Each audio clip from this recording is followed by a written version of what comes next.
Welcome and thanks for joining us. My guest today is Jason Adolph. He is the Industry Vice President for Global Public Sector at Appian. Jason, good to have you on. Thanks for having me.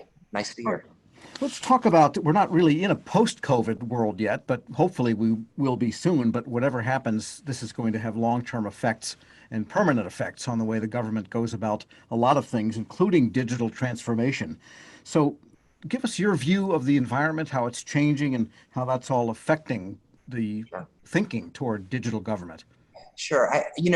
What we've seen over and over is, I think in the past, government organizations have been able to slow roll change when they wanted to. And, if you think about the legislative environment of having new laws enacted, and there's always a kind of a waiting period before those laws are enacted.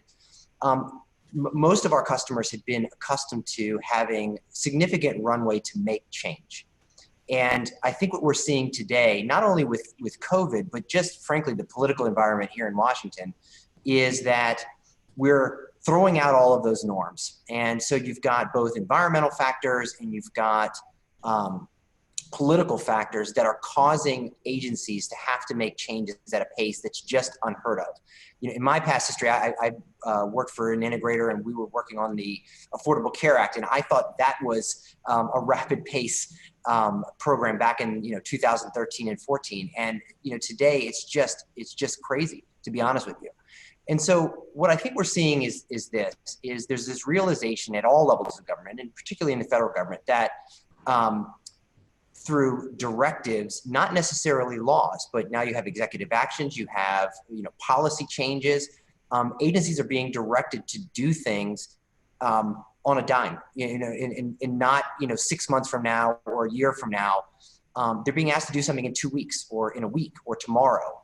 And so for us, what we're seeing is that they're finding that they've reached the limits of some of the systems that are critical to their missions, and they just can't do the things they need to do to keep up with both those environmental factors and the political factors. And so we've seen a pretty dramatic uptick in interest in low code technologies since the pandemic. It was already a technology base that was growing pretty rapidly, but now that people are being asked to do stuff with their current software applications and current environments, they're finding that it just can't. And so they're calling us, and it's been really interesting to see the types of use cases that are coming out of this.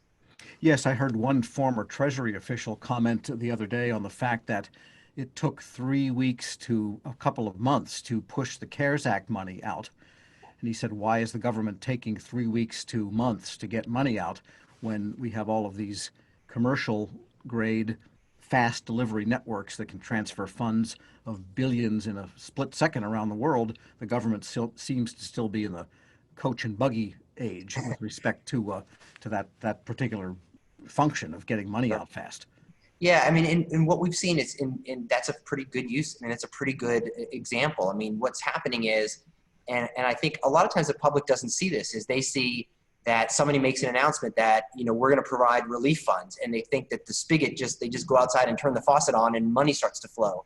But what happens is whenever they announce these new programs, there's no infrastructure to deliver it. It's not like the CARES Act existed before COVID. And so, the idea that you were going to start rolling, giving out money at a significant clip with the accountability that was required, what was going to do that? And so you saw kind of a crippling impact of that when some of those applications came in. The same thing, we've seen the same thing with unemployment systems, at the state government level. We're seeing that in grant systems, that our customers are asking us about.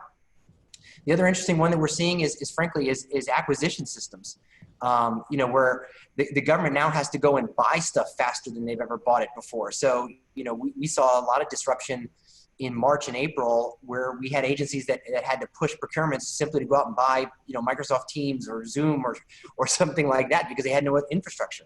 And so all of those factors are just requiring across the board, delivering capabilities at a speed that just, like I said, just didn't exist.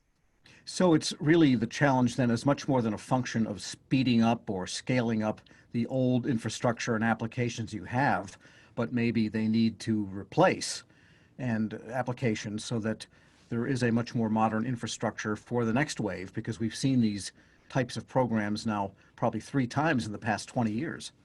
Sure. Yeah.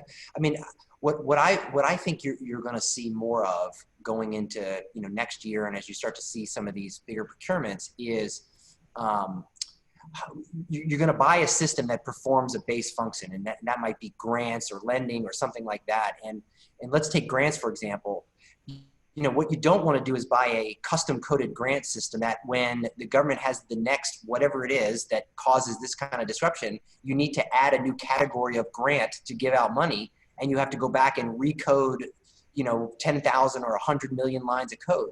What you want is something that you could go in and say, all right, I've got this grants application in place that's flexible, and I literally need to go in there and just add a new category of grants. And within days, you could have tested it, and you can scale it in the cloud, and it's already secure, and then you can respond to that.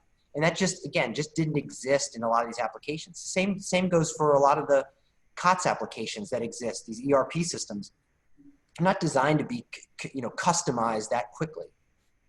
That's right. Many of those took years to even configure and install the first time around.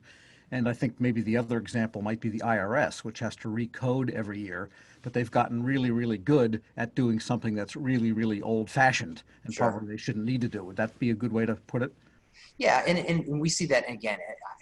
It's not specific to a given agency. It's across the board. And what I'm encouraged by is the response that we're getting in the discussions that we're having with our customers. Is they get it. I mean, and it's not a question of do they believe that they need to do something different. It's not a question of do they think there's something better out there to help solve their problem.